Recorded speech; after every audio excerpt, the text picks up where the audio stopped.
Hello everyone, welcome to all of in excellent coaching classes. और आज मैं लेके आई हूँ अपनी बीएड की सीरीज़ का जो मेरा एक इम्पोर्टेंट और काफ़ी मोस्ट वांटेड टॉपिक रहता है। तो उसी से लेके रिलेटेड लेके आई हूँ मैं अपना जो हमारा कंटेम्प्रेरी इंडियन एजुकेशन है। ये हमारा कंटेम्प्रेरी इंडियन एजुकेशन हमारा बीएड का इम्पोर्टेंट टॉपिक है। और मोर देन बीएड ये आपके सी टेट, यूपी टेट और ये जितने भी टैट होते हैं इनसे रिलेटेड भी आपका इम्पोर्टेंट ही रहता है। इससे पहले मैं इसकी सीरीज ज़्यादा तो नहीं चला पाई थी, मैंने कुछ ही आई थिंक फ्यू ही वीडियोस अपलोड की थी इससे टॉपिक से रिलेटेड। तो उनकी मैंने प्लेलिस्ट बना दी है, बट अब मैं रेगुलर रहने की कोशिश करूँगी। इसके लिए भी मैंने उनकी प्लेलिस्ट बना दी, आप वहाँ पे जाके उन्हें देख लीजिएगा। इससे पहले मैंने आपको origin of education plus your वैदिक education and merits and demerits of Vedic education along with Buddhist education and its merit and demerit, ये मैंने आपको ऑलरेडी करवा दिया है। So today I am here with a new video which is related for medieval period education and we can also they say that Muslim medieval period education। ये भी काफ़ी बच्चों ने कहा था कि इसके पे भी बना दो, बस हो ही नहीं पाया। बट अब मैं ट्राई करूँगी कि इसकी भी एक सीरीज स्टार्ट करूँ साथ के साथ। इसे हम मुस्लिम एजुकेशन या मेडिवल पीरियड एजुकेशन भी कह सकते हैं। सब कुछ करेंगे, लॉन्ग क्वेश्चन आता है 16 मार्क्स का, तो एक ही वीडियो में मैं आपको सारा समझा दूंगी कि इससे रिलेटेड इसमें क्या क्या टर्मिनोलॉजीज होते हैं। तो ध्यान से देखो, पहली बात ये दिया किसने था मेडिवल पीरियड एजुकेशन। और एक बात और, इससे पहले की चीजें जानने के लिए मेरे चैनल पे देख लेना और मेरी वेबसाइट भी है। अगर आपको किसी चीज से नोट्स लेने हो तो मुझे बता देना, मैं अपने वेबसाइट पे अपलोड कर दूंगी। तो एम ऑफ एजुकेशन की ये सबसे पहले हम देख लेते हैं। मेडिवल पीरियड ऑफ एजुकेशन हमें दी किसने थी? ये हमें दी थी यूसुफ हुसैन ने। YUSUF Yusuf Hussain gave this education to us. इन्होंने हमें ये एजुकेशन दी थी। और क्या क्या एम्स थे इनके, अगर हम बात करें कि ये जो मेडिवल पीरियड ऑफ एजुकेशन थी इनके एम्स क्या क्या थे। अब देखो, हर ही एजुकेशन की तरह इसका भी एम था imparting of knowledge. Imparting of knowledge means knowledge provide करना, to give out the knowledge, to give out the quality education, best quality of education to the students. Students को बेस्ट क्वालिटी की education provide करना, जैसे कि और सारी education का भी एम होता है, तो मेडिवल पीरियड एजुकेशन का भी एम यही था, to provide the quality education to the students. The chief aim of education in medieval period was acquisition of knowledge. The curriculum consisted of several useful like history, philosophy, grammar. क्या क्या subjects थे वहाँ पे? उस time के subjects थे history, philosophy, grammar, geography, Arabic, Persian. ये सारी उस टाइम की लैंग्वेजेस थी जो पढ़ाई जाती थी वहाँ पे। Persian, Arabic, geography, grammar, philosophy, history etcetera. तो ये सारे नॉलेज, इन सब के नॉलेज हमें प्रोवाइड करवाते था वैदिक एजुकेशन, सॉरी मेडिवल एजुकेशन। ठीक है, तो फर्स्ट पॉइंट हो गया इसके एम का, imparting of knowledge. Second aim हम इसका देखते हैं। सेकेंड एम है propagation and spread of Muslim religion. हर जो एजुकेशन जिस जगह से बिलोंग करती है, जिस चीज से बिलोंग करती है, जिस रिलीजन से बिलोंग करती है, वो उसी रिलीजन को स्प्रेड करने में हेल्प करती है। इन मेडिवल एजुकेशन ऑल्सो जो रूलर्स थे उस टाइम के, जैसे मेडिवल पीरियड के जो भी रूलर्स थे वो जिस भी रिलीजन को बिलोंग करते थे, जैसे वो मुस्लिम पीरियड को बिलोंग करते थे, वो जिस भी रिलीजन को बिलोंग करते थे उन रिलीजन के इसको स्प्रेड करना, उनके बारे में बताना, उनके कह सकते प्रवचन देना, उनके कह सकते हैं जो उनके रूल्स एंड रेगुलेशंस, उनके टर्मिनोलॉजीज, उनके प्रोटोकॉल्स, उनके एथिक्स को, उनको नॉर्म्स को मानना, ये सारा एम था हमारी मुस्लिम एजुकेशन का। जो मतलब ये हमारे मेडिकल पीरियड ऑफ एजुकेशन का था कि मुस्लिम एजुकेशन को बढ़ावा देना। ठीक है, तो फर्स्ट एम क्या था हमारा? फर्स्ट एम था इम्पार्टिंग ऑफ नॉलेज और सेकंड था propagation of spread of Muslim religion. अब ये दोनों तो हमारे इसके एम थे।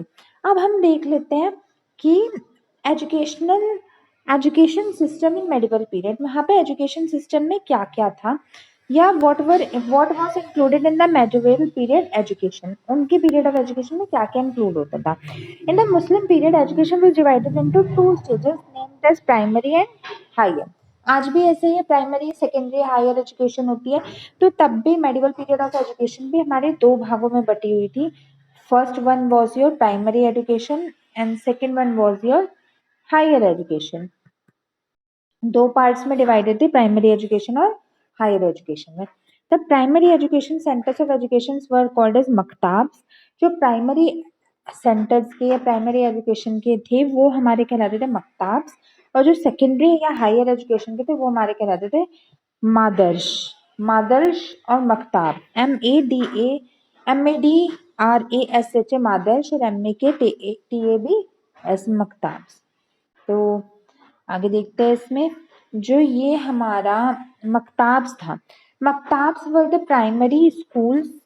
ये जो हमारे मकताब्स थे वो हमारे प्राइमरी स्कूल्स थे, और जो किसके लिए थे, जो बेसिकली मकताब्स हमारे स्मॉल चिल्ड्रंस के लिए थे, छोटे छोटे बच्चों के लिए थे, स्मॉल चिल्ड्रन के लिए थे। Children attended these schools in their life and crammed the verses of Quran। बच्चे यहाँ पे जाते थे और यहाँ पे जाके एजुकेशन किसकी लेते थे, यहाँ पे जाके एजुकेशन लिखते थे कुरान की।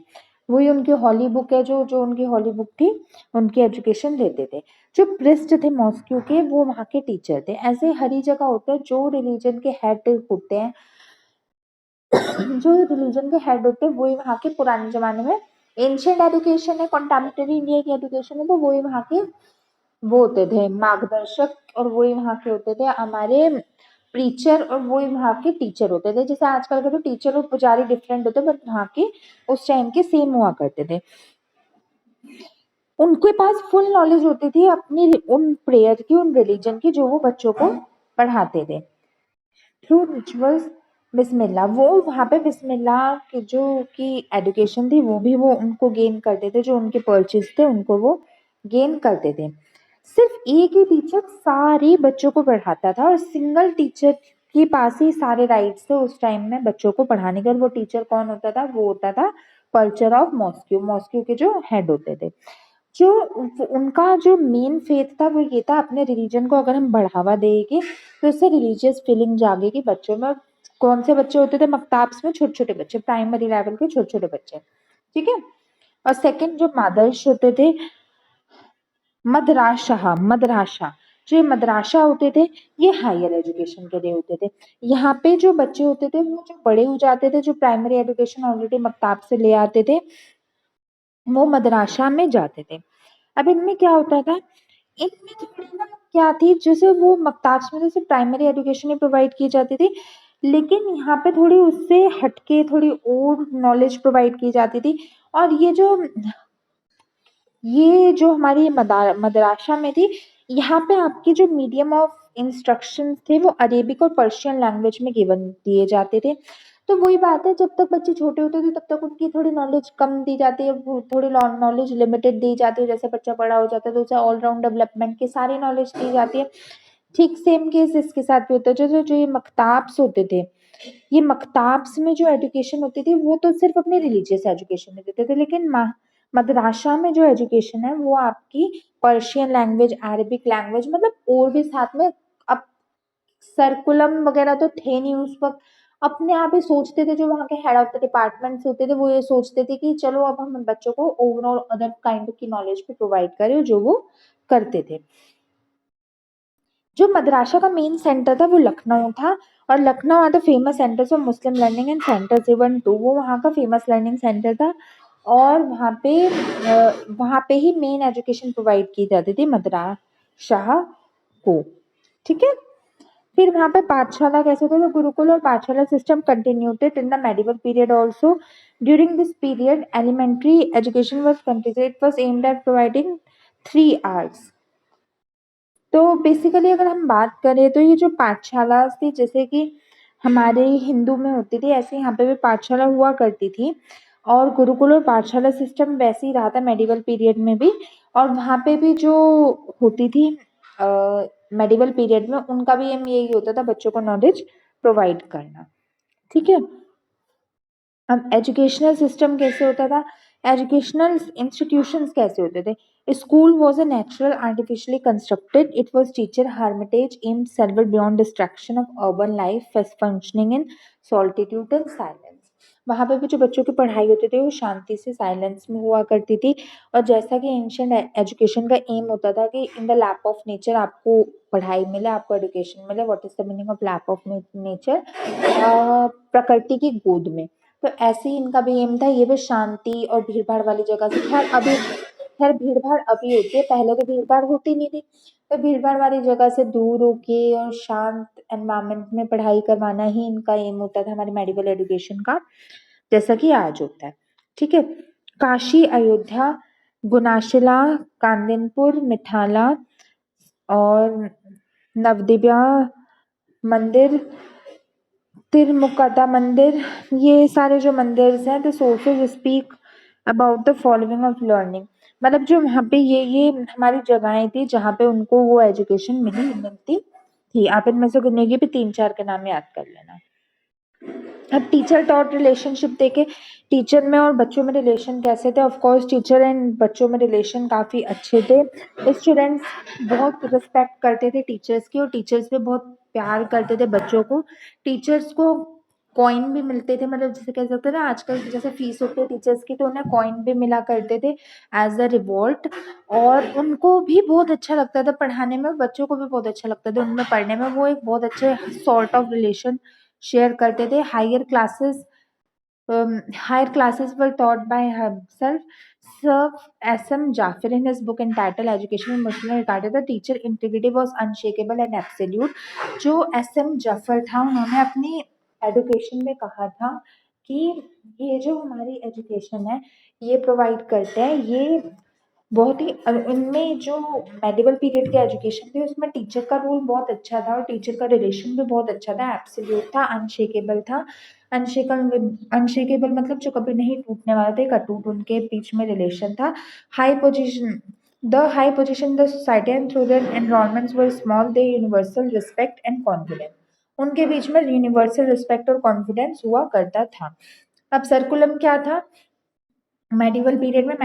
मेडिवल पीरियड का जो सर्कुलम था वो हमारा रीडिंग राइटिंग अर्थमेटिक पे बेस्ड था। ठीक है, आज भी जैसे अलग अलग हेड्स होते थे तब भी रीडिंग राइटिंग और अर्थमेटिक थे जिन पे उनका सर्कुलम बेस्ड था। अब एडुकेशन क्या और मेथड्स ऑफ टीचिंग, कौन कौन से मेथड ऑफ टीचिंग होती थी? Education in maktab was the most children learn everything by rote, writing and mathematics were taught by every stage and at a higher education drawn lecture followed by discussion. जो method of teaching थी बचपन में, जैसे जो मक्ताब की primary education थी, जो बचपन की एजुकेशन थी, उस टाइम पे तो जो बच्चे होते थे वो रॉट लर्निंग करते थे। रॉट मतलब जो चीज़ उन्हें सिखाई जाती थी वो उन्हें वैसे ही एज इट इज लर्न कर लेते थे, रट्टा मार लेते थे। राइटिंग और मैथमेटिक्स पढ़ाई जाती थी हर स्टेज में, उसमें तो प्रैक्टिस चाहिए ही होती है। और हायर स्टेज में जब वो बड़े हो जाते थे तो उनको डिस्कशन के थ्रू पढ़ाई करवाई जाती थी। What is the meaning of discussion? मतलब डिस्कस करते हुए, थिंग्स को डिस्कस करते हुए विद एवरीवन। ठीक है, डिसिप्लिन क्या था इनके में? The concept of discipline in the medieval times was different from today. It was rigorous and strict. Corporal punishment was prevalent. She become a cog for the lapses. In the real, they were grand, but they student get self-discipline. Teacher-taught relationship was coordinated.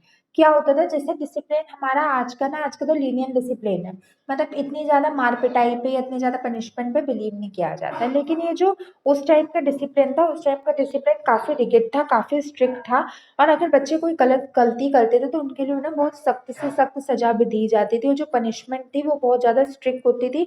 और बच्चों को इससे क्या होता था, बच्चों के अंदर एक डर डेवलप होता था कि जो उन्हें सिखाया जाए वो उन्हें अच्छे से लर्न कर ले। क्योंकि आजकल की जो डिसिप्लिन मेंटेन करने की स्ट्रैटेजी है वो होती है पीस लविंग, मतलब प्यार से बच्चों को समझाओ। लेकिन उस टाइम पे बहुत स्ट्रिक्टली मार मार के समझाने वाली प्रथा पे लोग ज्यादा बिलीव किया करते थे। ठीक है, नेक्स्ट एग्जामिनेशन सिस्टम। एग्जामिनेशन कैसे हुआ करते थे उनके?